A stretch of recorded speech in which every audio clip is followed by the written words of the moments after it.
What's that again? I said if you're to take my blood pressure right now, it would scare doctors. Really? Yeah, for sure. How many days you been up?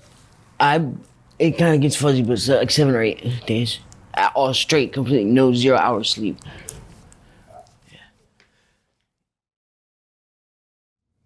All right, Josh. Welcome back. Thanks. Where you been? You disappeared for a while.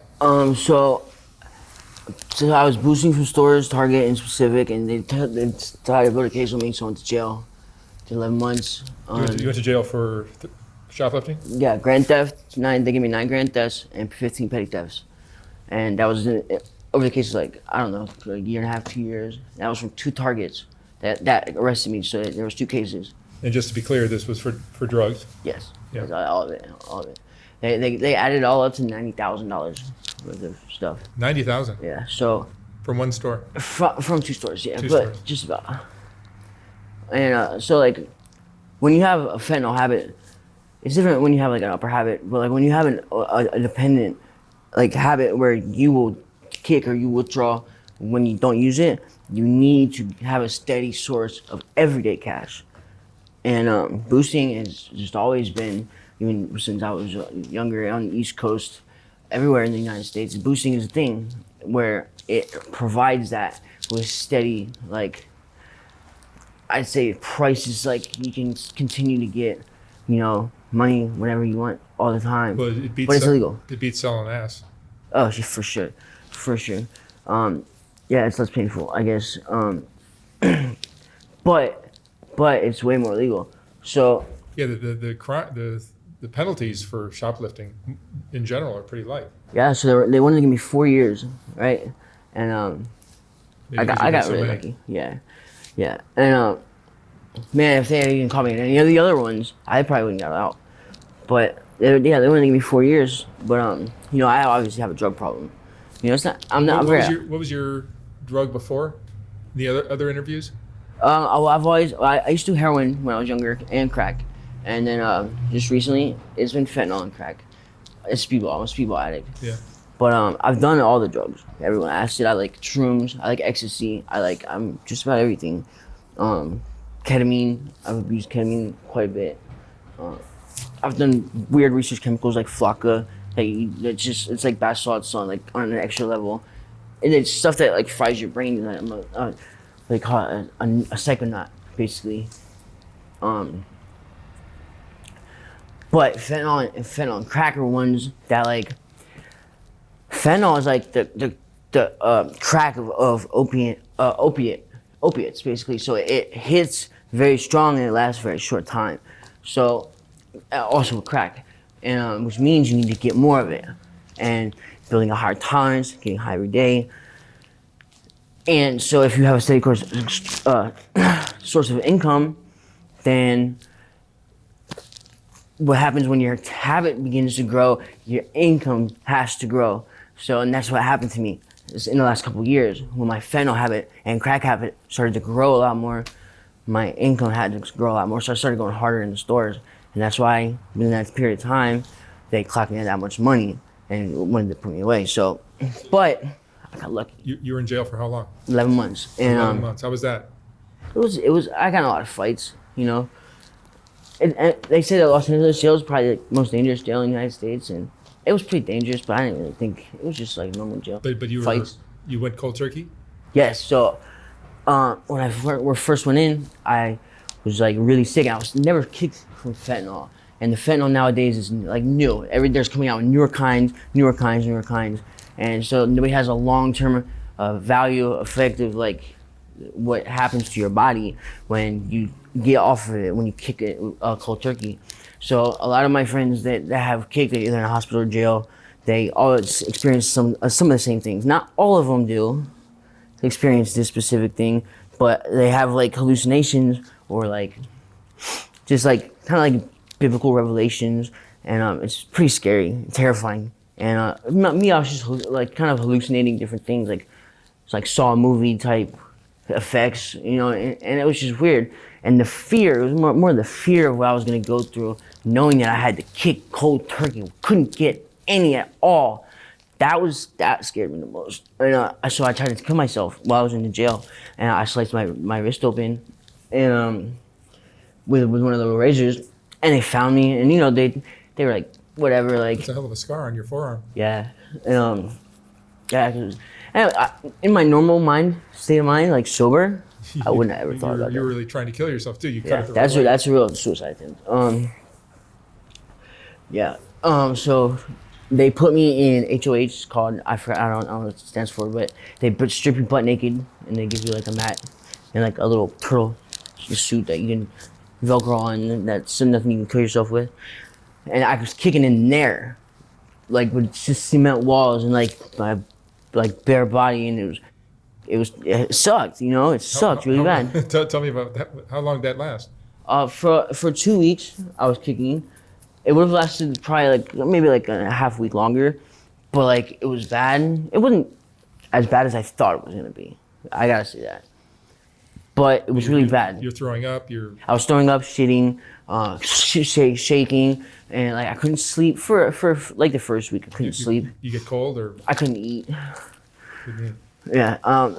But because I'm a responsible drug addict, when I go to jail, I tell them I'm detoxing from alcohol, Klonopin.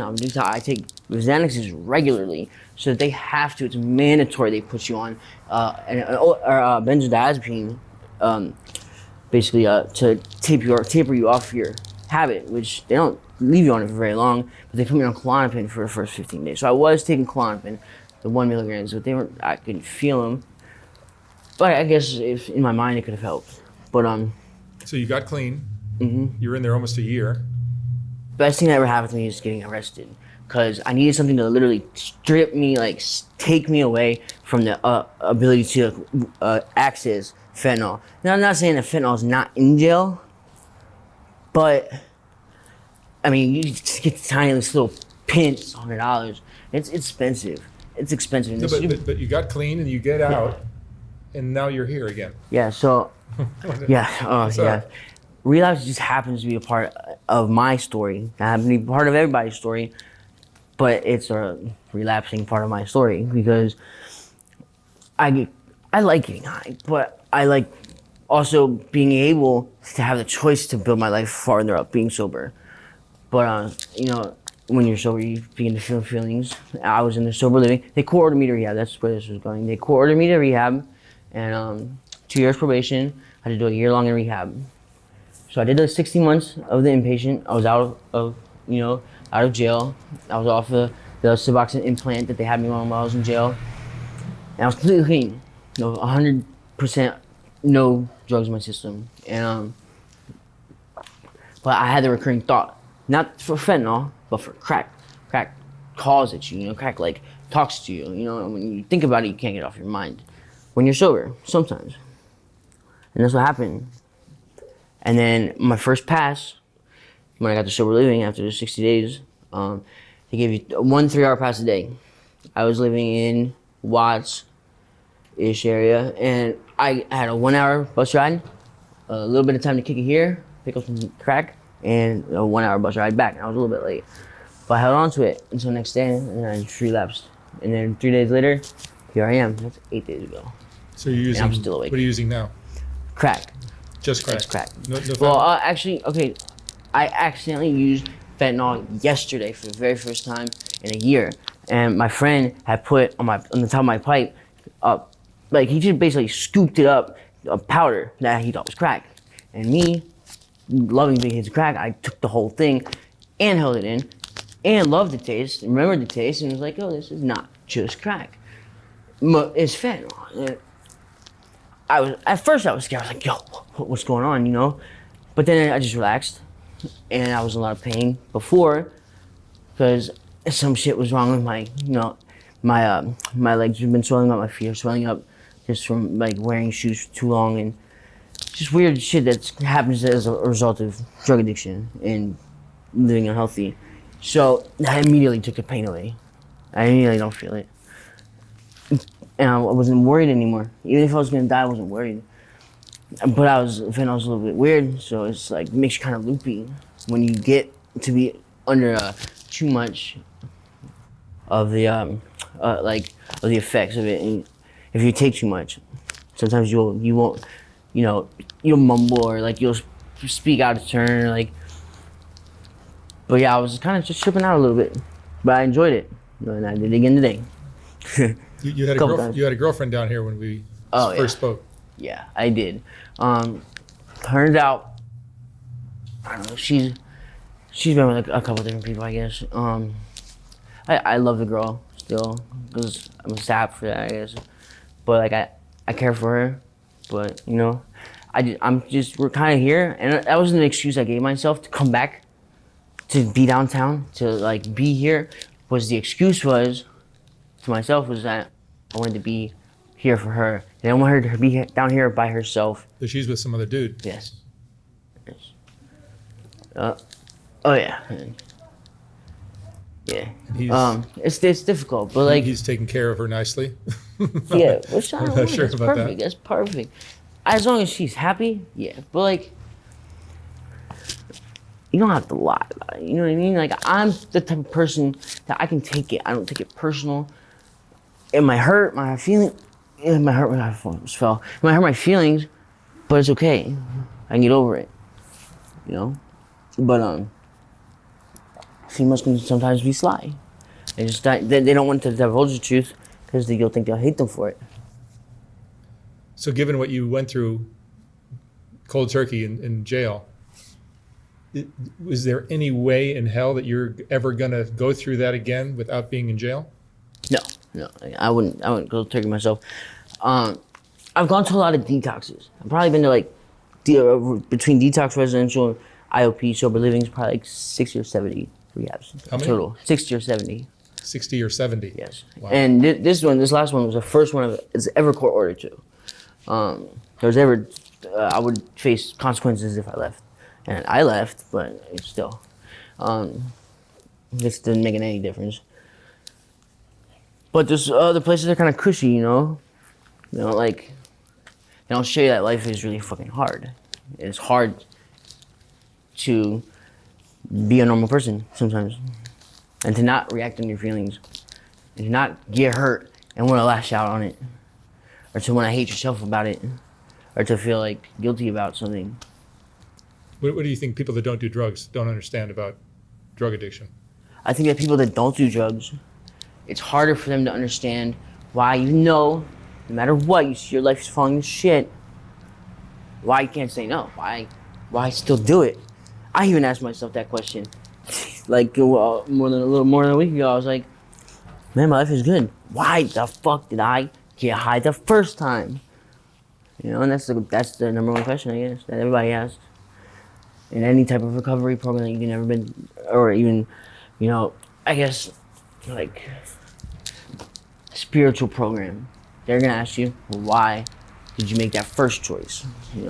What was the meaning behind it? And where are you staying now? You're back on the street? Yes. Yeah. I'm comfortable on the street. I like to live on the street sometimes. It sucks. Yeah, I have blisters. I have dirty clothes on, but I'm free to go wherever I want. And free to be who I want to be and be around who I want to be around. Are those some of the best things about being homeless? No, the drugs are the best thing about being homeless. But, yes, really not having to abide by human society laws. You know what I mean? Having to get up and go to work. Fuck that. This is like a free little society here. Fuck yeah. Yeah, for sure. And I've always known about Skid Row. Everybody knows about Skid Row all over the United States. It's like lawless. But a lot of other cities, big cities, including Philadelphia, closer to where I'm from, have Skid Rows. Have tent cities, where it's basically lawless. Like the East Coast, they have open air drug dealing, where like they sell on the corners, like they do here. And it's just like it's an oasis for people that have drug addictions, that can get away with it and not be thrown into jail for it. Yeah. But it also allows the government to give more resources towards helping people that have drug addictions, or helping the kids of people, mothers and fathers who had drug addictions. Yeah, but if you got help, you got clean, and you've been out for how many days? Probably like a little over 70 or 80. And you're high as a kite again. Yes, very high. I don't know what the answer is, other than having a better childhood. I really just It's been 2 days since I used fentanyl together. It takes like when it comes to opiate habits, it takes more. I feel like a couple weeks, like to 30 days, 3 weeks, to 30 days to build a chemical dependence on it to where you can't cut it off. That's the hardest part. Have you ever OD'd? Yes, I've OD'd a few times. Yeah. But not really off of fentanyl. The heroin back where I'm from, when I was younger, 10 years ago, was cut with fentanyl. Then was China White cut with fentanyl. So, I mean, fentanyl's really been around, just like has more of a filler ingredient, like for stronger reasons. All right, Josh. Well, I'm glad you're free, but I'm not happy to see that you're back here. But I know. I understand. I get it. All right. No, Stay alive. Thank you, my friend. Okay, man. Thanks.